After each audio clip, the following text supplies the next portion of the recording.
और अब बात करेंगे हड़ताल की। देश में अब सभी जगह पर पेट्रोल पंपों की हड़ताल समाप्त हो गई है। राज्य सरकार और राजस्थान पेट्रोलियम डीलर्स एसोसिएशन के बीच हुई वार्ता के बाद हड़ताल को स्थगित कर दिया गया। खाद्य और नागरिक आपूर्ति मंत्री प्रताप सिंह खाचरियावास के साथ हुई बैठक के बाद पेट्रोल पंपों की हड़ताल को स्थगित करने का फैसला किया गया है। सरकार और पेट्रोल पंप संचालकों के साथ हुई बैठक में हाई पावर कमेटी बनाकर पेट्रोल पंप संचालकों की समस्याओं का समाधान का आश्वासन दिया गया है। इस हाई पावर कमेटी में वित्त विभाग के अधिकारियों के साथ साथ पेट्रोल पंप संचालकों के सदस्य मिलकर पूरे मामले पर गहनता से मंथन करेंगे।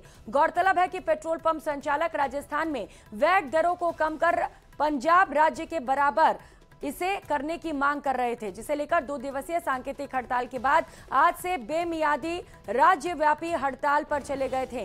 राज्य सरकार के साथ हुई वार्ता के बाद हड़ताल को स्थगित किया गया है। खाद्य और नागरिक आपूर्ति मंत्री प्रताप सिंह खाचरियावास ने कहा कि पेट्रोल डीजल पर वैट की दरें पिछले सरकार से ही चली आ रही हैं। मंत्री प्रताप सिंह खाचरियावास ने केंद्र पर एक्साइज ड्यूटी के नाम पर जनता की जेब को लूटने का भी आरोप लगा दिया। हमने 10 दिन के लिए हड़ताल को हमें स्थगित कर दिया है, क्योंकि माननीय प्रताप सिंह जी की बात पे हमें पूर्ण भरोसा है और ये हमारी बात को सरकार तक पहुंचाएंगे। और रही बात वैट के मुद्दे पे, हम किसी पे नहीं कहेंगे। आज की तारीख में यदि देखा जाए, जब एम्पावर्ड कमेटी बन चुकी है तो हम किसी चीज पे टीका टिप्पणी करने की स्थिति में सक्षम नहीं है, क्योंकि सरकार को एक बार अपना काम करने देना चाहिए। तो केवल 3 बिंदुओं पे जो हमारी बात सहमत हुई सरकार की ओर से जीएसटी में सम्मिलित करने के लिए, प्लस एम्पावर्ड कमेटी है वो 10 दिनों से अधिक कोई किसी प्रकार का विलंब नहीं करके 10वें दिन निर्णय नहीं लेती है, तो हमें मजबूर होकर वापस पुनः कोई कदम उठाना पड़ सकता है। जो हालात पैदा हुए हैं उसमें बीजेपी जिम्मेदार है। ये सब बीजेपी के मामले हैं। यदि बीजेपी आज उसको जीएसटी के दायरे में ले आए या अपना टैक्स घटा दे तो झगड़े खत्म हो जाए और पॉलिसी बना दे। कौन मना कर रहा है पूरे देश में, लेकिन कोई पॉलिसी नहीं बनानी है, बातें सर एक 200 रुपए जो सुप्रीमो है, 200 रुपए केंद्र सरकार ने कम किए हैं। क्या राज्य सरकार भी कुछ राहत देने की कोशिश कर रही है? 200 राज्य सरकार ने पहले ही दे रखी है राहत, तो उन्होंने दिया तो अच्छी बात है, वो भी जुड़ जाएगी। तो वहीं उदयपुर में केंद्रीय मंत्री अनुराग ठाकुर ने पीसी कर कांग्रेस पर जमकर निशाना साधा और कई मुद्दों को लेकर हमला बोला। अनुराग ठाकुर ने कहा कि राजस्थान में महिलाओं का अपमान हुआ है। सुनिए क्या कुछ कहा।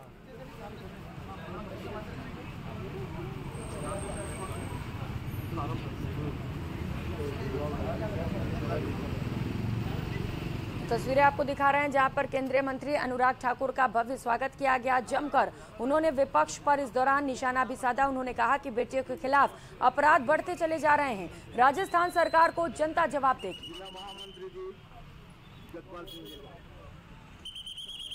जो इंडी अलायंस है उन्होंने फिर एक बार मीडिया की आवाज को कुचलने का काम किया है।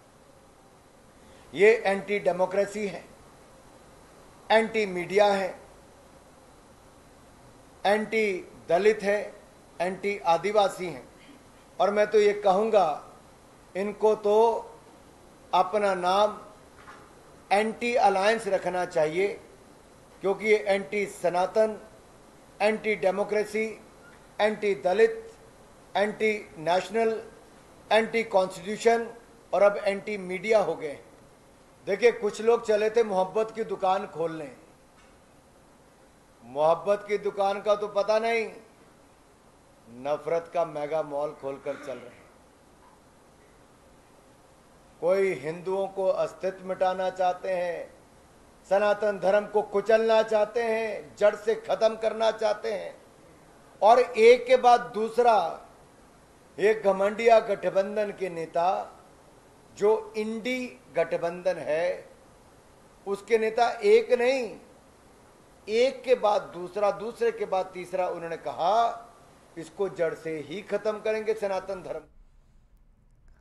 और करेंगे अगली खबर का। बीजेपी में अभी शामिल हुई नेता ज्योति मिर्धा आज प्रदेश मुख्यालय पहुंची, जहां उनका जोरदार स्वागत किया गया। इस दौरान उन्होंने कहा कि पार्टी में बिना किसी शर्त के शामिल हुई हूं और पार्टी जो भी दायित्व देगी उसे बखूबी निभाऊंगी। वहीं नागौर सांसद और आरएलपी संयोजक हनुमान बेनीवाल के आरोपों पर पलटवार करते हुए कहा कि हनुमान बेनीवाल के आरोप निराधार हैं। मैंने अपनी स्वेच्छा से पार्टी ज्वाइन की है।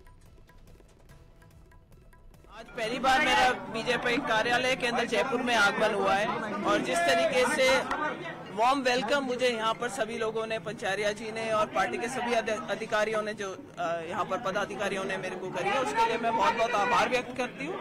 और मैं भी यही बात कह रही थी कि लग नहीं रहा है कि कोई नई पार्टी के अंदर है। जिस तरीके का जोश पार्टी ने मुझ में जताया है, लीडरशिप ने, टॉप लीडरशिप ने मुझ में जताया है, मेरा हर प्रयास रहेगा कि आने वाले 2023 के और 2024 के जो इलेक्शंस होंगे उसके अंदर पार्टी को मजबूत कर सकूं। जहां पार्टी मेरी ड्यूटी और जरूरत समझेगी वहां पर ज्योति मिर्धा उनके लिए हाजिर रहेगी। अपने सभी कार्यकर्ताओं को अपने साथ लेकर के चलने का मेरा प्रयास।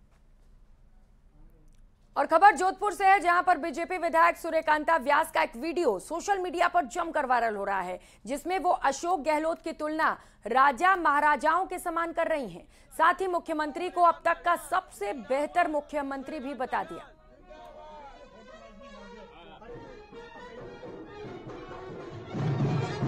नहीं क्यों आपने नया क्यों नहीं चाहूँ, या एक ऐतिहासिक धरोहर है उसको ना बनाना और राजा महाराजा जोड़िया जाए। राजा उन्हें राजस्थान का मुख्यमंत्री, लोकप्रिय मुख्यमंत्री अशोक जी गहलोत बहुत बड़ा पुष्कर माता है, एड़ो काम किया है कि आज तक कोई भी नहीं करियो। या तो महाराजा राजा महाराजा करियो या अशोक जी करियो है। इतो पैसो 4 करोड़ 75 लाख रुपया अगर इन वास्ते सैंक्शन किया है।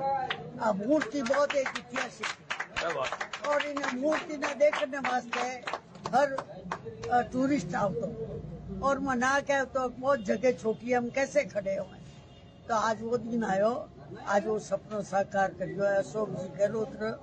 मैं बहुत बहुत आभार व्यक्त करूँ। आप प्रभाती गुरुजी जी, मैं इन वास्ते बहुत आभार व्यक्त करूँ।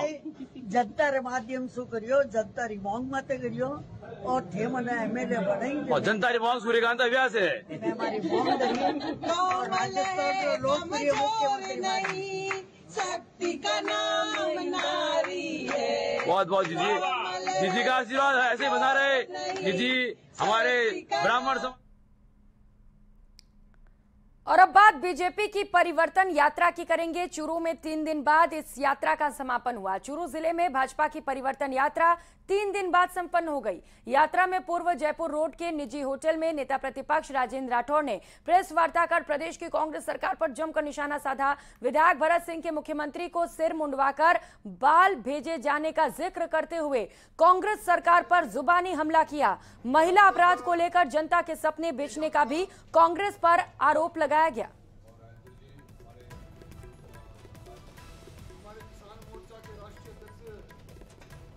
राम जी मेघवाल यहाँ जिला कलेक्टर रहे। मैं उस समय सरकार में मंत्री था। मैं दावे के साथ कह सकता हूँ, बड़ी शिद्दत के साथ, बड़ी ईमानदारी के साथ उन्होंने चूरू की सेवा की। चूरू के अंदर उनके द्वारा किए गए कार्य आज भी उल्लेखनीय रूप से बोल रहे हैं। उन्होंने सैनिक बस्ती में बचे हुए प्लाटों को विधवा सैनिकों की विधवाओं को दिए और उसमें किसी प्रकार की अनियमितता नहीं की। अगर अनियमितता होती तो उसमें गुनाहगार मैं भी होता, क्योंकि उस समय मैं सरकार में मंत्री था। अर्जुन राम जी पर आरोप बेबुनियाद है। उन्होंने सच्चाई से, शिद्दत से चूरू में कलेक्टर रहते हुए सेवा की। सर भाजपा में गुटबाजी है, कोई गुटबाजी नहीं। भारतीय जनता पार्टी में एक ही गुट है, मोदी गुट और मोदी गुट। और अब बात ईडी की ताबड़तोड़ कार्रवाई की करेंगे। जयपुर में भ्रष्टाचार के खिलाफ ईडी की ताबड़तोड़ कार्रवाई जारी है और इसी कड़ी में ईडी ने शुक्रवार को संचार प्रौद्योगिकी विभाग यानी कि डीओआईटी के खिलाफ शिकंजा कसते हुए 5 किलो सोना जब्त किया है। ईडी ने डीओआईटी 905 अधिकारी हरवीर के लॉकर से सोना जब्त किया है। सोने की कीमत 3 करोड़ रुपए से भी ज्यादा बताए जा रहे हैं। अब ईडी लॉकर के मालिक से पूछताछ करेगी।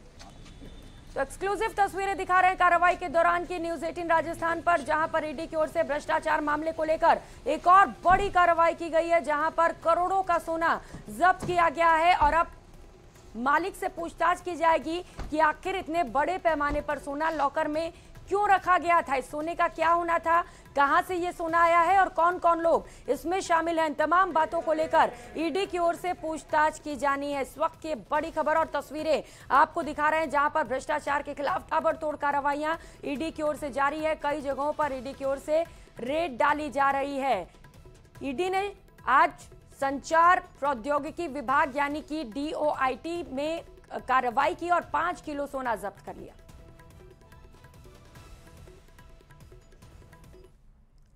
तो वहीं पेपर लीक प्रकरण की बात करें तो इसे लेकर भी ईडी ने कार्रवाई शुरू कर दी है। ईडी ने पेपर लीक सरगना बाबूलाल कटारा को गिरफ्तार कर लिया है। बाबूलाल कटारा RPSC का पूर्व सदस्य है। वहीं ईडी ने अनिल मीणा को भी गिरफ्तार किया है। ईडी अन्य आरोपियों को भी जल्द गिरफ्तार करेगी, यह दावा ईडी की ओर से किया जा रहा है। फिलहाल दोनों आरोपियों को ईडी ने कस्टडी में ले लिया है और दोनों आरोपी 3 दिन के रिमांड पर लिए गए हैं। इन 3 दिनों में कड़ाई से दोनों आरोपियों से पूछताछ की जाएगी और जाहिर तौर पर कई और खुलासे होंगे और कई और गिरफ्तारियां भी संभव है।